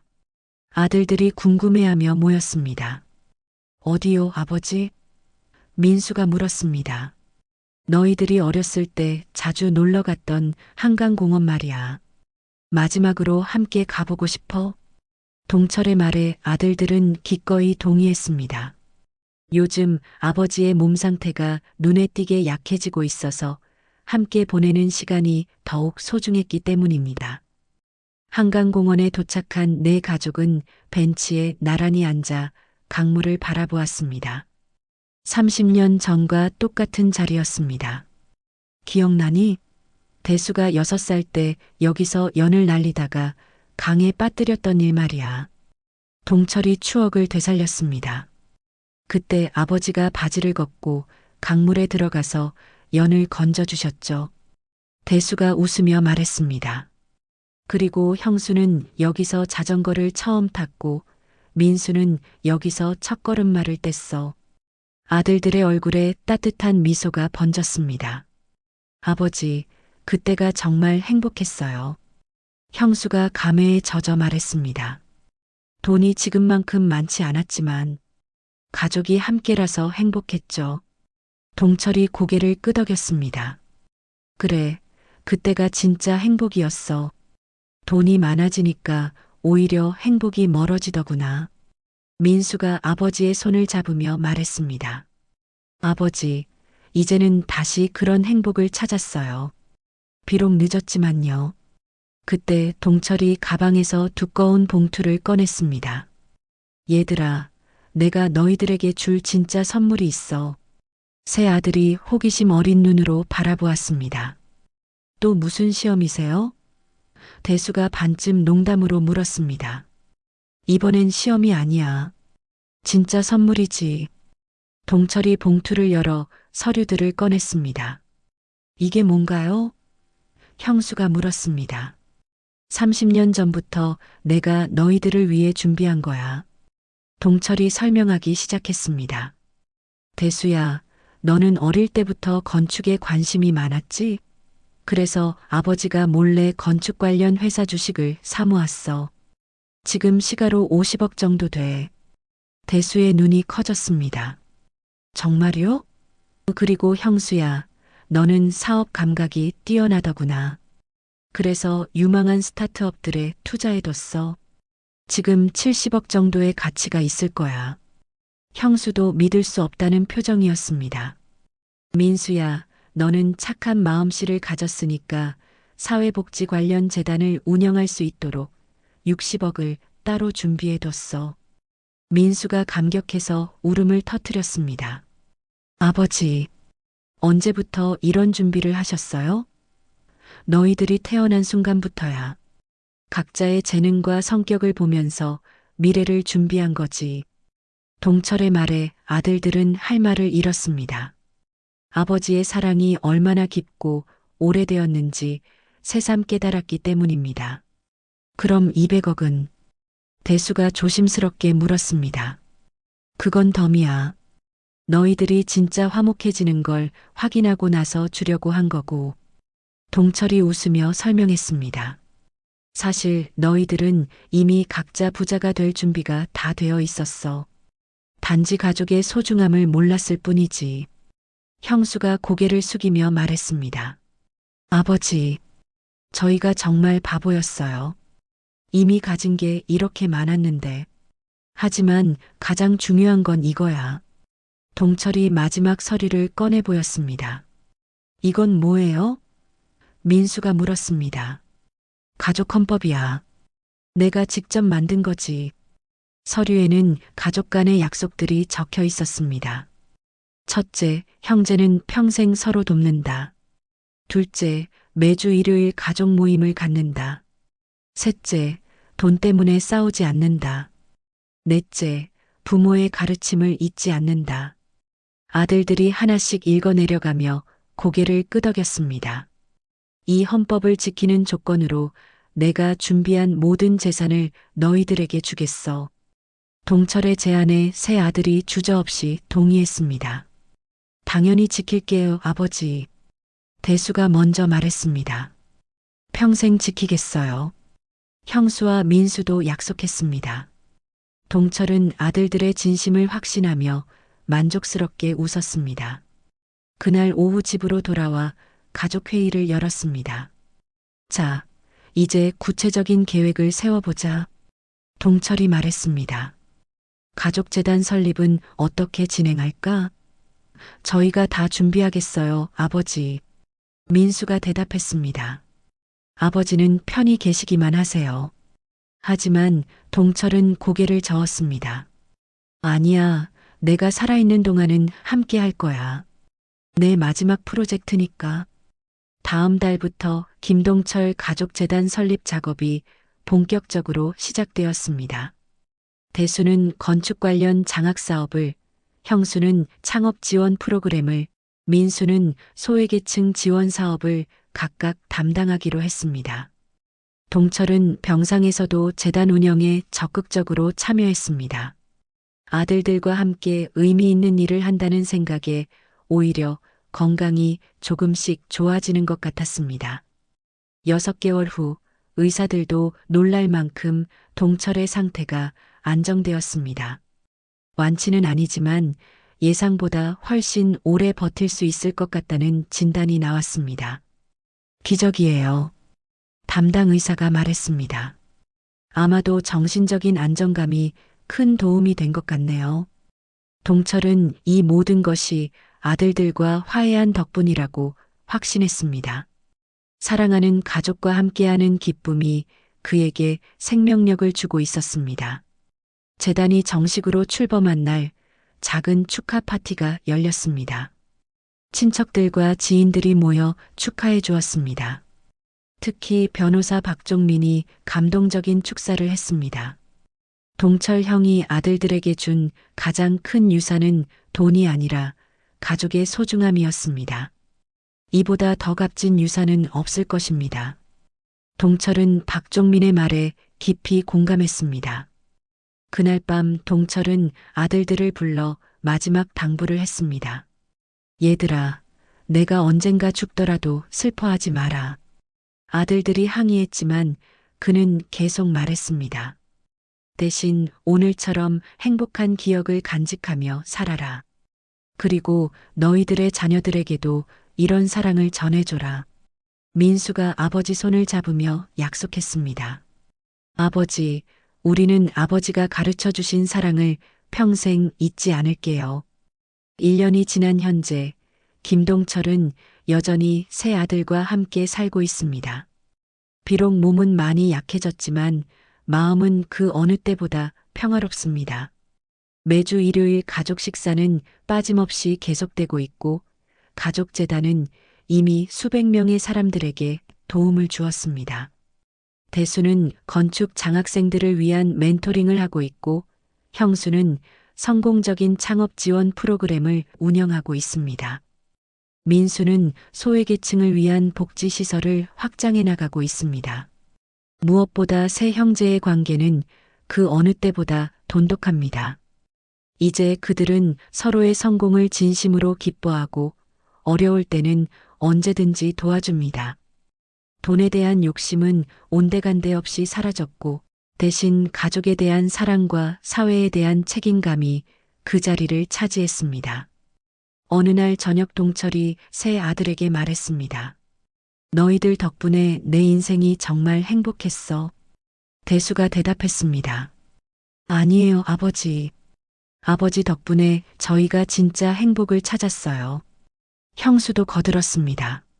아버지가 가르쳐 주신 사랑이 아니었다면 저희는 계속 돈만 쫓으며 살았을 거예요. 민수는 눈물을 글썽이며 말했습니다. 아버지, 정말 감사해요. 진짜 소중한 게 뭔지 깨닫게 해주셔서. 그날 밤 동철은 창밖을 바라보며 혼잣말을 중얼거렸습니다. 여보, 우리 아이들이 정말 좋은 사람들이 되었어. 이제 마음 놓고 살 수 있겠어. 달빛이 그의 얼굴을 따뜻하게 비추고 있었습니다.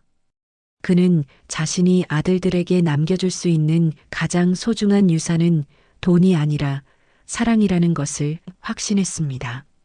그리고 그 사랑은 앞으로도 대대손손 이어져 갈 것이라고 믿었습니다. 2년이 흘렀습니다. 봄이 찾아온 어느 화창한 일요일 아침, 김동철은 침대에서 일어나기 힘들어했습니다. 지난 몇 주 동안 몸 상태가 급격히 악화되었기 때문입니다. 하지만 오늘은 특별한 날이었습니다. 큰손자 김준호의 첫 돌잔치가 있는 날이었고 무엇보다 가족재단이 설립 2주년을 맞아 대대적인 행사를 준비하고 있었습니다. 아버지, 괜찮으세요? 민수가 걱정스럽게 물었습니다. 괜찮다, 괜찮아. 오늘은 절대 빠질 수 없는 날이야. 동철이 힘겹게 미소를 지었습니다. 거실로 나간 동철을 기다리고 있던 것은 상상할 수 없을 정도로 확장된 가족이었습니다. 대수의 아내 미영과 두 자녀, 형수의 아내와 갓 태어난 아들, 그리고 민수가 1년 전에 결혼한 아내 은주까지 모두가 둘러앉아 그를 맞이했습니다. 할아버지, 대수의 딸 소희가 달려와 안겼습니다. 오늘 준호 돌잔치 정말 재밌을 거예요. 동철은 손녀를 쓰다듬으며 행복한 표정을 지었습니다. 이렇게 큰 가족이 화목하게 모인 모습을 보니 가슴이 벅찼습니다. 아버지, 오늘 재단 행사에서 특별한 발표가 있다고 들었는데요. 대수가 궁금해하며 물었습니다. 응, 2년 동안의 성과를 정리해 봤더니 놀라운 결과가 나왔어. 동철이 자랑스럽게 말했습니다. 건축 장학생 300명, 창업 지원 기업 150개, 복지시설 이용자 5,000명. 정말 많은 사람들을 도왔구나. 형수가 감격해서 말했습니다. 아버지, 이 모든 게 아버지 덕분이에요. 아니야, 너희들이 한 일이지. 나는 그냥 씨앗을 뿌렸을 뿐이야. 준호의 돌잔치는 가족재단 사무실에서 열렸습니다. 재단에서 도움을 받은 사람들도 많이 참석해서 축하해 주었습니다. 특히 대수의 건축 장학금으로 대학을 졸업한 김민재 씨가 감사 인사를 했습니다. 김동철 할아버지 덕분에 제가 건축사가 될 수 있었습니다. 이제 저도 어려운 학생들을 돕는 건축사가 되겠습니다. 형수의 창업 지원을 받은 이영희 대표도 마이크를 잡았습니다. 제 카페가 성공할 수 있었던 건 김영수 이사님의 지원 덕분입니다. 앞으로 매달 수익의 10%를 재단에 기부하겠습니다. 가장 감동적이었던 것은 민수의 복지 프로그램을 통해 새 삶을 찾은 박할머니의 이야기였습니다. 저는 혼자 살면서 세상이 무서웠는데 김민수 팀장님 덕분에 새로운 가족을 찾았어요. 그녀가 가리킨 곳에는 같은 프로그램에 참여하는 다른 어르신들이 앉아 있었습니다. 이제 저희는 서로가 진짜 가족이에요. 김동철 할아버지가 보여주신 가족 사랑을 배웠거든요. 동철은 이런 이야기들을 들으며 눈물을 글썽였습니다. 행사 마지막에 동철이 단상에 올라섰습니다. 많이 야윈 모습이었지만 그의 눈빛만은 여전히 빛나고 있었습니다. 여러분, 2년 전만 해도 저는 돈이 전부라고 생각했습니다. 하지만 제 아들들이 가르쳐 줬어요. 진짜 부자는 나누는 사람이라는 걸 말입니다. 청중들이 박수를 쳤습니다. 오늘 이 자리에 계신 모든 분들이 저희 가족입니다. 피로 맺어진 가족뿐만 아니라 사랑으로 맺어진 가족들이죠. 그래서 오늘 한 가지 발표하고 싶은 게 있습니다. 동철이 계속 말했습니다. 앞으로 김동철 가족재단은 사랑나눔 재단으로 이름을 바꾸겠습니다. 그리고 여러분 모두가 이 재단의 가족이 되어주세요. 청중들이 환호했습니다. 제가 새 아들에게 물려준 진짜 유산은 돈이 아니라 사랑이었습니다. 이제 그 사랑을 여러분과 함께 나누고 싶어요. 행사가 끝난 후 집으로 돌아온 가족들은 조용한 저녁 시간을 가졌습니다. 동철이 새 아들을 불러 앉혔습니다. 얘들아, 내가 마지막으로 할 말이 있어. 아들들이 긴장한 표정으로 바라보았습니다. 걱정하지 마, 좋은 얘기야. 동철이 웃으며 말했습니다. 너희들이 이렇게 훌륭하게 자란 걸 보니까 내 인생이 성공했구나 싶어. 돈을 많이 벌어서가 아니라 좋은 아들들을 길러서 말이야. 아버지, 대수가 감격해서 말했습니다. 저희야말로 아버지 덕분에 진짜 중요한 걸 배웠어요. 형수도 거들었습니다. 맞아요. 아버지가 보여주신 사랑이 없었다면 저희는 평생 돈만 쫓으며 살았을 거예요. 민수는 아버지 손을 꼭 잡으며 말했습니다. 아버지, 저희는 아버지가 가르쳐 주신 사랑을 우리 아이들에게도 전해주겠어요. 그날 밤 동철은 오랜만에 깊은 잠에 빠졌습니다. 꿈속에서 그는 돌아가신 아내를 만났습니다. 여보, 우리 아이들 봤어? 정말 잘 컸지? 아내가 따뜻한 미소를 지으며 대답했습니다. 당신이 잘 가르쳤어. 이제 좀 쉬어도 돼. 동철이 고개를 저었습니다. 아직 못 가. 손자들도 봐야 하고 재단 일도 더 해야 하고. 아내가 웃으며 말했습니다. 그래, 천천히 와. 기다리고 있을게. 6개월 후 가을이 왔습니다. 동철의 몸 상태는 더욱 악화되었지만 정신만은 맑았습니다. 어느 일요일 오후 온 가족이 모인 자리에서 그가 마지막 당부를 했습니다. 얘들아, 내가 죽어도 슬퍼하지 마라. 대신 행복했던 기억을 간직하고 살아라. 아들들이 울먹이며 들었습니다. 그리고 매주 일요일 모임은 계속해라. 내가 없어도 말이야. 네, 아버지. 새 아들이 약속했습니다. 가장 중요한 건 이거야. 동철이 마지막 힘을 내어 말했습니다. 서로 사랑하고 어려운 사람들을 도우며 살아라. 그게 진짜 부자가 되는 길이야. 민수가 아버지에게 물었습니다. 아버지, 후회하는 일은 없으세요? 동철이 고개를 저었습니다. 하나도 없어. 너희들과 함께한 모든 순간이 행복했어. 2주 후 김동철은 평화롭게 세상을 떠났습니다. 임종 순간까지 새 아들이 곁을 지켰고 그의 마지막 말은 사랑한다였습니다. 장례식에는 수백 명의 사람들이 참석했습니다. 재단을 통해 도움을 받은 사람들, 오랜 친구들, 그리고 가족들까지 모두가 김동철이 남긴 사랑의 흔적을 기억하며 그를 배웅했습니다. 1년이 지난 지금 사랑 나눔 재단은 더욱 커졌습니다. 세 형제는 아버지와의 약속대로 매주 일요일마다 모임을 갖고 있습니다. 이제 그들의 자녀들도 함께 참여해서 할아버지의 이야기를 들으며 자라고 있습니다. 특히 대수의 딸 소희는 할아버지처럼 많은 사람들을 도와주는 사람이 되고 싶어요라고 말합니다. 어느 일요일 오후 세 형제가 아버지의 사진 앞에 앉아 이야기를 나누고 있었습니다. 형들, 아버지가 우리한테 준 진짜 유산이 뭔 것 같아요? 민수가 물었습니다. 대수가 대답했습니다. 사랑이지. 돈으로는 살 수 없는 그 사랑 말이야. 형수도 동의했습니다. 맞아. 그리고 그 사랑을 나누는 법도 가르쳐 주셨고, 아버지께서 마지막에 하신 말씀 기억해? 민수가 계속 말했습니다. 진짜 부자는 나누는 사람이라고 하셨잖아요. 대수가 고개를 끄덕였습니다. 그래서 우리가 이렇게 행복한 거구나. 나눌수록 더 많이 돌아오더라. 형수가 웃으며 말했습니다. 아버지가 보고 계실까? 우리가 이렇게 잘 지내는 모습을. 그때 창밖으로 따뜻한 햇살이 비쳐들었습니다. 마치 아버지가 미소 짓고 있는 것 같았습니다. 세 형제는 서로를 바라보며 웃었습니다. 그들은 이제 확신했습니다. 아버지가 남겨준 가장 소중한 유산인 사랑은 영원히 그들과 함께할 것이고 그 사랑은 다음 세대, 또 그 다음 세대로 계속 이어져 갈 것이라는 것을 말입니다.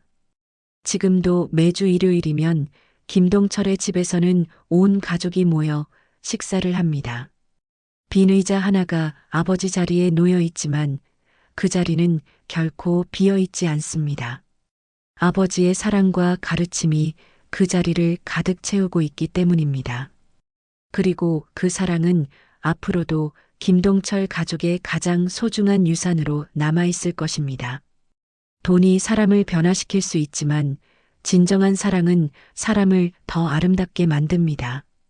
김동철이 새 아들에게 남겨준 200억 원보다 더 값진 것은 바로 이 사랑이었습니다. 그리고 그 사랑을 받은 아들들은 이제 세상에 그 사랑을 나누며 살아가고 있습니다. 진정한 부자가 되는 길을 찾은 그들의 이야기는 오늘도 계속되고 있습니다. 제시도왕